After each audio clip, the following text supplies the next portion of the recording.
What's up, Thrashers, and welcome back once again to the Thrash Maniac 99 YouTube channel, and I am back with yet another album review, and we kick off the weekend of February 16th with a pretty big one in the underground prog metal world, and that is the latest offering from Ihsahn with his self-titled album.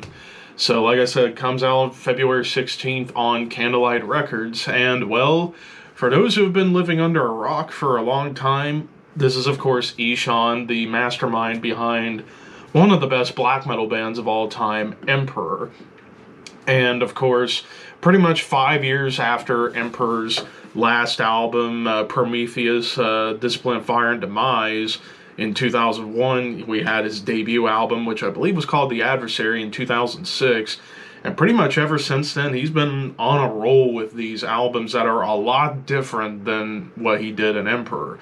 Little less of the black metal, a lot more focus on experimentation and progressive metal. And I pretty much became aware of Ihsahn's solo work courtesy of the album Arctis when it came out in 2016. I think I reviewed it when it came out, back when I was doing shit reviews and not particularly anything great. So I would not recommend going back to that video just to save you time. But that was how I became first aware of what Ihsahn was doing back then. And I didn't check out the last one, Amir or Amir, when it came out in 2018 because I was kind of on a bit of a break. And this is the first album since Amir came out, so this is 6 years in the making. And there's this version I'm talking about, and then there's an orchestral version because, well, one of the things you're going to have to get used to on this album is orchestral elements everywhere. Like, you could almost call this symphonic progressive black metal almost. Like, this might be the closest thing Ihsahn has done to Emperor when it comes to his solo stuff. So I'm just going to go ahead and talk about the three, like, interlude, intro, outro tracks real quick. So Crevice Venator very much kind of sets the tone as far as the orchestral moments on here, the symphonic classical music moments. Sounds a lot like you're listening to a dark Fantasia song. And then Anima, not Anima, like toilet anima, or how about Anima? There we go. Anima Extranet. I probably butchered that. Sounds like a dark Frozen song. And then the closer, Sonata Profanata, sounds like a dark Narnia song, like it could have been on, like, the Chronicles of Narnia, which is not an insult at all, because I love those movies. But with those out of the way, let's get to the real tracks. So starting off with the Promethean Spark, this one immediately reminds me of Voivod. D-beats, chugging riffs, dissonant progressions, very much feels like a Voivod song. And then probably one of the big moods you get on this album is it's very whimsical and a little bit trippy at times. And there's lots of whimsical guitar moments with those classical overtones going on. And then you get to the bridge. Gave me lots of nods to Mastodon with how the drum work is going so out of control, and even in the melodies. Then we get to Pilgrimage to Oblivion. Now, I know one thing that's probably going to drive people insane about this album is how far front the symphonic, orchestral, or classical instrumentation is in the mix. I don't mind it. I think it complements everything well. I will agree, I do wish the guitars could have been up a little bit more in the mix to further complement the classical moments, but I'm not going to complain too much. But I love the start to Pilgrimage to Oblivion with that classical intro. And then you get some back and forth black metal and death metal tremolo riffs. It even gets thrashy for a moment. But I also love, across the board on this album, the mood shifts, like the dynamic mood shifts that happen where it'll feel whimsical to suddenly very suspenseful to somber to flat out epic at times. So I love the different mood shifts going on here. And then also towards the end of Pilgrimage to Oblivion, you get more of that dissonant progression like of a Mastodon track. Then you get a breakdown, which is, I think, one of the only times you get like a breakdown on here, and blast beats.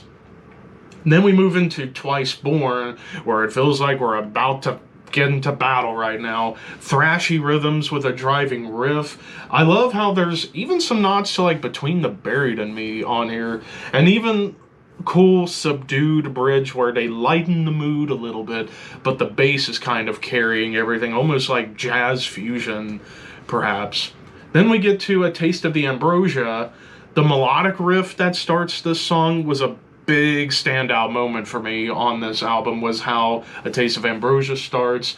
But then it kind of becomes a little bit more of a extreme doom song. Like, it's slow with somber melodies. I even get nods to like Swallow the Sun a little bit with this song. But the intensity does go up later and towards the end of the song as the riffs get heavier and even more blast beats come along. Then probably to my personal favorite song of the album, Blood Trails to Love. Very much it's like tribal rhythms all throughout with driving guitars that, again, feel like Mastodon.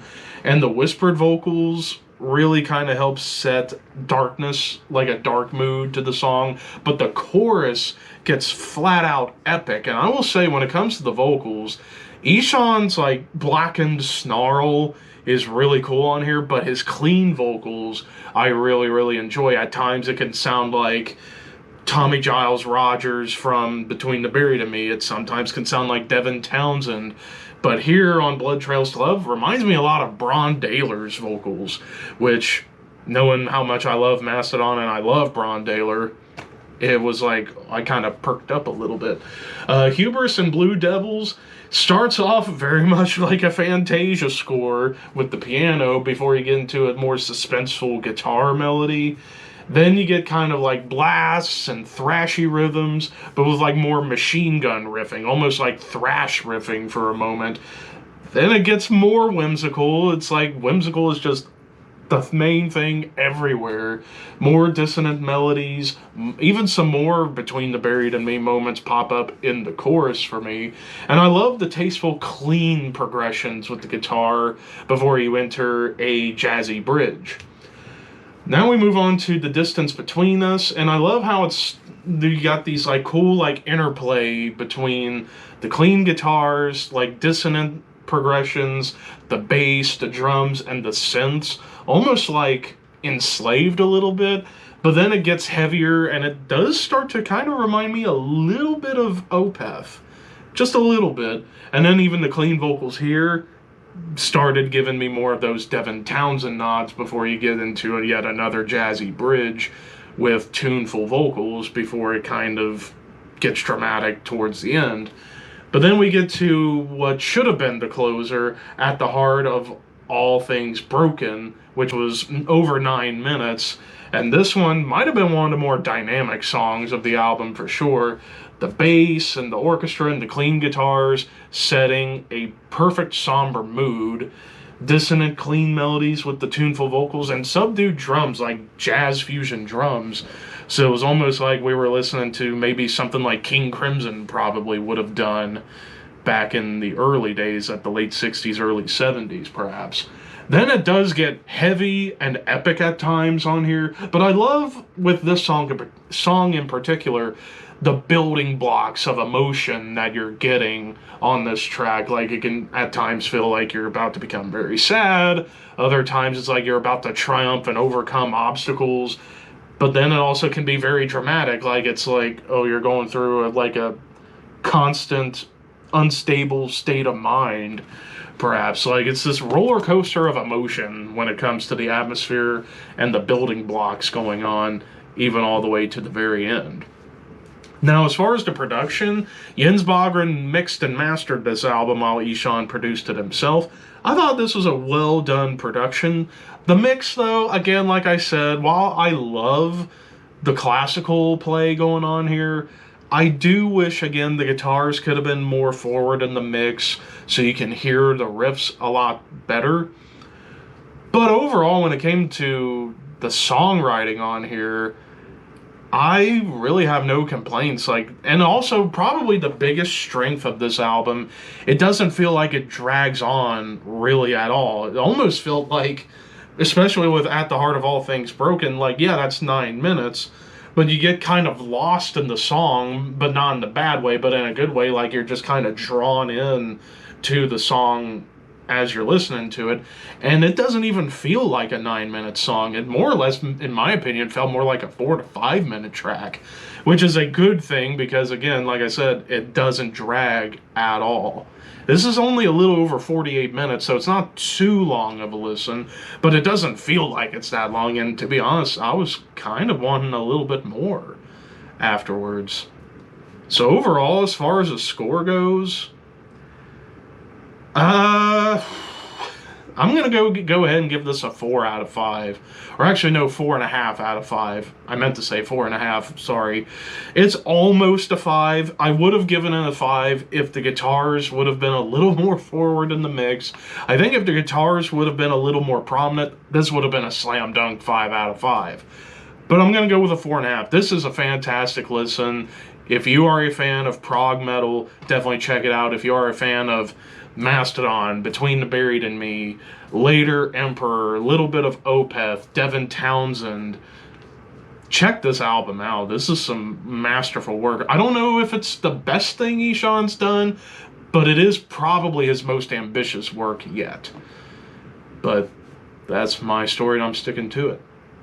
But of course, this is just my opinion. What did you guys think of Ihsahn's self-titled? Let me know in the comments below. And until next time, keep your horns high and your dreams wet.